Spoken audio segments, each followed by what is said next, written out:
हरे कृष्णा। आप सभी का दिन शुभ और मंगलमय हो।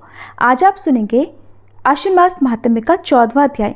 इसके बाद नवरात्रि व्रत प्रारंभ होने के कारण अब बीच में कुछ दिनों तक आपको ये अध्याय नहीं सुनाए जाएंगे, क्योंकि हमारे चैनल पर इस बीच में देवी भागवत पुराण की कथाएं सुनाई जाएंगी और नवरात्रि समाप्त होने के बाद जो भी अध्याय आश्विन मास के शेष रह गए हैं वो आपको आने वाले बाकी दिनों में सुनाए जाएंगे। आपसे अनुरोध है कि हमारे चैनल पर आप नवरात्रि के दिनों में श्री दुर्गा सप्तशती के अध्याय और कथा की वीडियोस भी जरूर देखिएगा। अब सुनिए आज का अध्याय। देवी वसुंधरा ने वराह भगवान के श्रीमुख से ध्रुव तीर्थ की महिमा सुनी, जिसे सुनकर उनका हृदय आश्चर्य से भर गया। इसके बाद उन्होंने भगवान नारायण से कहा, प्रभु, मैं आपके श्रीमुख से और भी प्रसंग सुनना चाहती हूँ, कृपा कीजिए। प्रभु, अब मैं ये जानना चाहती हूँ कि शास्त्रों में वराह क्षेत्र में गायन वादन करने से, नृत्य और जागरण करने, गोदान, अन्नदान और जलदान करने, सभी प्रकार से स्नान करने अथवा गंध, पुष्प, धूप, दीप और नैवेद्य आदि से आपकी पूजा करने का क्या फल होता है? जप और यज्ञ आदि अन्य कर्म करने से शुद्ध मन वाले प्राणी वहाँ किस गति को प्राप्त करते हैं? भगवान, आप अपने भक्त को सुख पहुंचाने के विचार से ये सब प्रसंग बतलाने की कृपा कीजिए।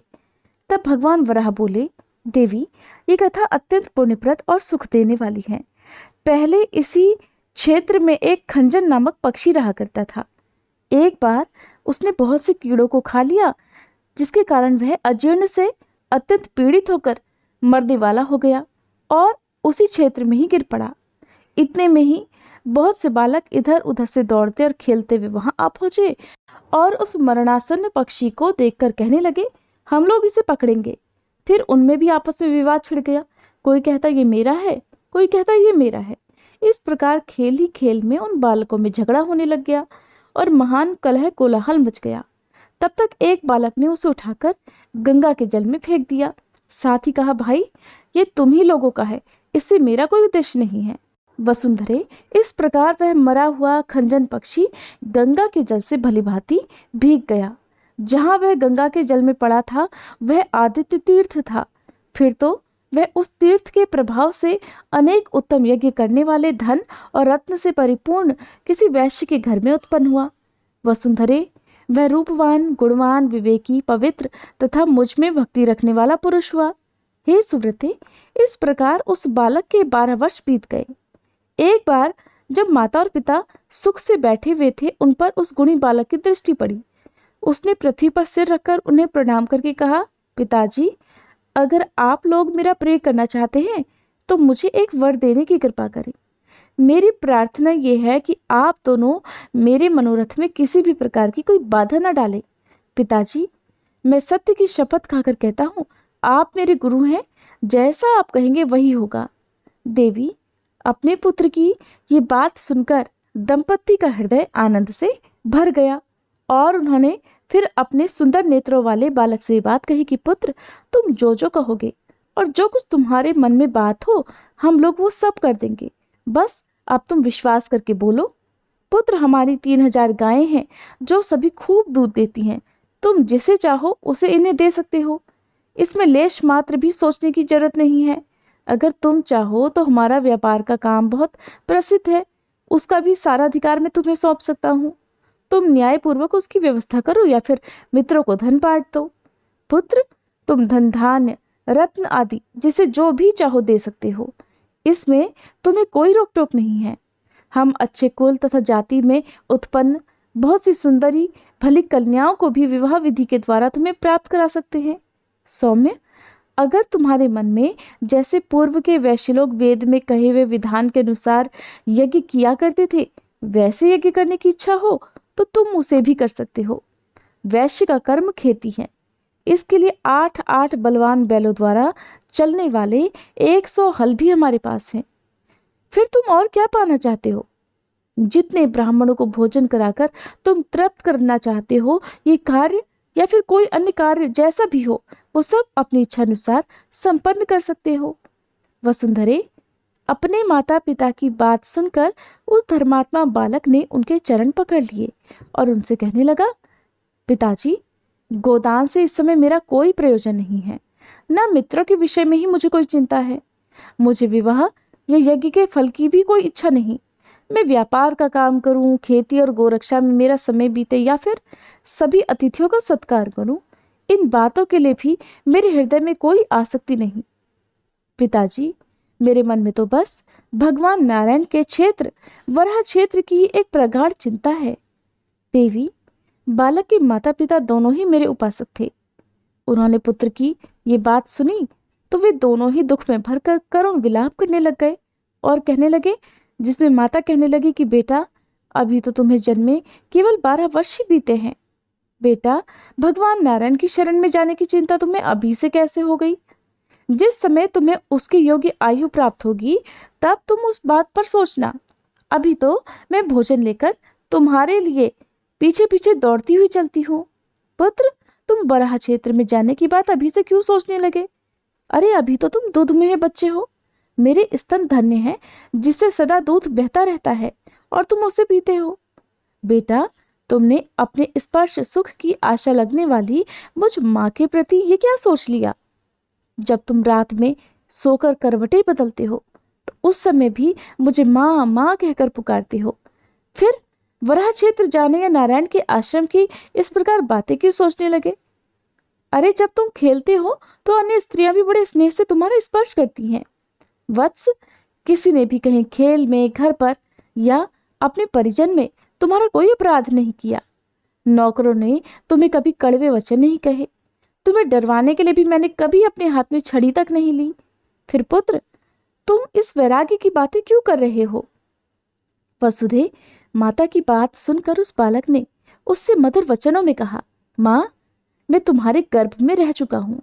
तुम्हारे उदर से ही मेरा जन्म हुआ है। तुम्हारी गोद में खेला हूँ।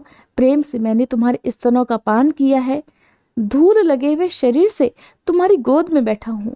माता, तुम मुझ पर जो इतनी करुणा करती हो वो तुम्हारे लिए ठीक ही है, लेकिन मेरी पूजनीय माँ, अब तुम पुत्र संबंधी मोह को छोड़ दो। ये संसार एक घोर महासागर के समान है। यहाँ प्राणी आते हैं और चले जाते हैं। कुछ लोग तो चले गए और कुछ लोग जा रहे हैं।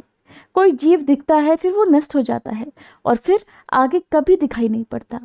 इस प्रकार कौन किससे जन्मा, कहाँ उसका संबंध हुआ, कौन उसकी माता हुई और कौन किसका पिता हुआ, इसका कोई ठिकाना नहीं। हजारों माता पिता, सैकड़ों पुत्र और स्त्रियां प्रत्येक जन्म में आते जाते रहते हैं। फिर वे किस किसके हुए या हम ही किसके रहे? इसलिए माँ, इस प्रकार की चिंता में पड़कर तुम्हें कभी भी सोचना नहीं चाहिए। पुत्र की इस प्रकार की बातें सुनकर माता और पिता को बड़ा आश्चर्य हुआ। फिर वे बोले, बेटा, अहो, ये तो बड़े दुख की बात है। इसका रहस्य तो बतलाओ, तुम्हारे मन में ये बात आई कैसे? उनकी ये बात सुनकर वह वैश्य कुमार कहने लगा कि पूज्यवरों, अगर इस गुह्य बात को सुनकर और विचार कर आप कुछ कहना चाहते हैं तो आपको वराह क्षेत्र का रहस्य पूछना चाहिए और उसे सुनने के लिए वराह क्षेत्र में ही पधारने की कृपा भी करनी चाहिए। वहीं पर यह गुह्य विषय आप लोगों को पूछना उचित रहेगा। वहीं मैं अपनी भी एक आश्चर्यजनक बात बतलाऊंगा। पिताजी, वराह क्षेत्र में एक सूर्य तीर्थ है। वहां पहुंच जाने पर यह बात बतलाऊंगा। इस पर माता पिता अपने पुत्र से कहने लगे, बहुत अच्छा। फिर तो उस बालक के माता और पिता दोनों ने वराह क्षेत्र में जाने का संकल्प किया। उन्होंने सभी प्रकार के द्रव्य साथ में लिए और वराह क्षेत्र के लिए निकल पड़े। कमल पत्र के समान बड़े बड़े नेत्रों वाले उस वैश्यों के नेता ने अपने जाने के पहले 20,000 गायों को ही सबसे आगे हकवाया। फिर उसके सभी परिजन द्रव्यों सहित प्रस्थान करने लगे। उनके घर में जो कुछ था सब कुछ उन्होंने भगवान नारायण को समर्पित कर दिया। फिर माघ मास की त्रयोदशी तिथि के दिन पूर्वाह्न काल में अपने सभी स्वजनों और संबंधियों को बुलाकर विधि पूर्वक शुभ मुहूर्त में उसने स्वयं भी यात्रा प्रारंभ कर दी। भगवान नारायण का दर्शन होगा, इससे उनके मन में बड़ा हर्ष था। श्री हरि के प्रेम में प्रवाहित वे सभी लोग बहुत समय के बाद वैशाख मास की द्वादशी तिथि के दिन मेरे क्षेत्र में आ गए। वसुंधरे, वहां पहुंचने पर सभी ने विधि पूर्वक स्नान कर पितरों का तर्पण किया। उस वैश्य ने दिव्य वस्त्रों से विभूषित 20,000 गऊओं को साथ ले लिया था और उन्हें भांगरस नामक व्यक्ति को सौंपकर उसके आगे प्रस्तुत कर दिया था। इस प्रकार पत्नी और पुत्र के साथ वहां रहते रहते वर्षा ऋतु आ गई।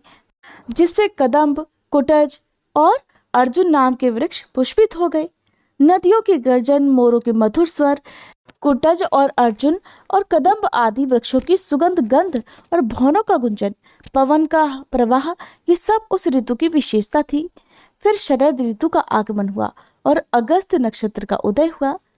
सरोवरों के जल में स्वच्छता आ गई थी और उनमें कमल, कुमुद आदि पुष्प खिल गए।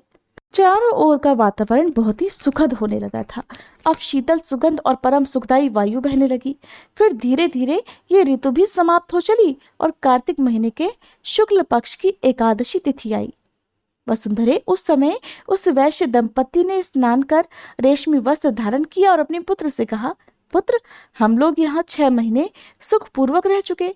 आज द्वादशी तिथि आ गई है। अब तो वह गोपनीय बात हम लोगों को बता दो जिसे तुमने यहाँ आकर बताने को कहा था। देवी, अपने माता पिता की बात सुनकर उस धर्मात्मा पुत्र ने अपने मधुर वचनों में कहा, महाभाग, आपने जो बात पूछी है वह प्रसंग बड़ा रहस्यपूर्ण और गोपनीय है।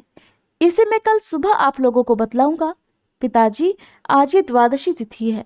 इस पुण्य अवसर पर दीक्षित योगियों के कुल में उत्पन्न तथा विष्णु की भक्ति में तत्पर रहने वाले जो व्यक्ति दान करते हैं, वे भगवान की कृपा से भयंकर संसार सागर को पार कर जाते हैं। हे वसुंधरे, इस प्रकार उन लोगों में आपस में बात करते करते मंगलमयी रात्रि समाप्त हो गई और फिर दिन रात्रि की संधि का समय आ गया और सूर्य मंडल उदित हुआ। तब वह बालक यथाविधि स्नान आदि से शुद्ध होकर रेशमी वस्त्र धारण कर शंख चक्र और गदा धारण करने वाले भगवान श्री हरि को प्रणाम कर माता पिता के दोनों चरणों को पकड़कर बोला, महाभाग, पिताजी, जिस उद्देश्य से हम लोग यहाँ आए हुए हैं और जो बात आप मुझसे बार बार पूछ रहे हैं और जिस गोपनीय बात को इस वराह क्षेत्र में कहने के लिए मैंने प्रतिज्ञा की थी, अब उसे सुनिए। वह प्रसंग इस प्रकार है। पिताजी, मैं पूर्व जन्म में एक खंजन नाम का पक्षी था। एक बार मैं बहुत से कीड़ों को खाकर अजीर्णग्रस्त होकर हिलने डुलने में भी असमर्थ हो गया। उसी समय कुछ बच्चों ने मुझे पकड़ लिया। खेल खेल में एक के हाथ से दूसरे हाथ लेते रहे। एक कहता इसे मैंने देखा, दूसरा कहता मैंने इसे देखा। इस प्रकार वे आपस में झगड़ा करने लगे। इसी बीच विवाद से ऊब कर एक बालक ने मुझे घुमाकर गंगा के आदित्य तीर्थ नामक स्थान पर जल में फेंक दिया, जहां मेरे प्राण निकल गए। यद्यपि मेरे मन में कोई इच्छा नहीं थी, फिर भी उस तीर्थ के प्रभाव से मुझे आप लोगों का पुत्र होने का सौभाग्य प्राप्त हुआ। इस प्रकार 13 वर्ष बीत चुके। यही वो गोपनीय बात थी जिसे मैंने आपसे कह दी। बालक की बात सुनकर माता पिता फिर बोले, पुत्र, भगवान विष्णु के बतलाए जितने कर्म हैं, उनमें तुम जिस कर्म को करोगे उन्हें हम भी विधि पूर्वक संपन्न करेंगे। शास्त्र कहते हैं कि घटमाला कर्म संसार से मुक्त करने के लिए परम साधन है। इसलिए वे सभी कुछ दिनों तक उसका आचरण करते हुए मेरी उपासना में संलग्न रहे। पर्याप्त धर्मानुष्ठान के बाद उनका नश्वर शरीर छूट गया और वे अपने धर्म के प्रभाव से, हे वसुंधरे, मेरे क्षेत्र की महिमा से संसार से मुक्त होकर श्वेत द्वीप में पधारे। जो लोग उसके साथ गए थे वे योग में निरत हो गए। उनके शरीर से कमल के समान गंध निकलती थी। देवी, मेरे क्षेत्र के प्रसाद से वे भी यथा योग्य आनंद का उपभोग करने लगे और इस क्षेत्र के प्रभाव से बहुत से प्राणी पशु योनि से छूटकर श्वेत द्वीप में पहुंच गए। जो व्यक्ति प्रातःकाल उठकर इसका पाठ करता है वह अपने 10 आगे और 10 पीछे के पुरुषों को ताड़ देता है। मूर्ख, पापी, शास्त्र निंदक और चुगलखोर व्यक्तियों के सामने इसकी व्याख्या या पाठ कभी नहीं करना चाहिए। ब्राह्मणों के समाज में या फिर अकेले एकांत स्थान में इसका अध्ययन करें, क्योंकि ये संपूर्ण संसार से मुक्त करने के लिए परम साधन है। हरे कृष्णा। आज का अध्याय समाप्त हुआ। उम्मीद है आज की ये कथा भी आपको पसंद आई होगी।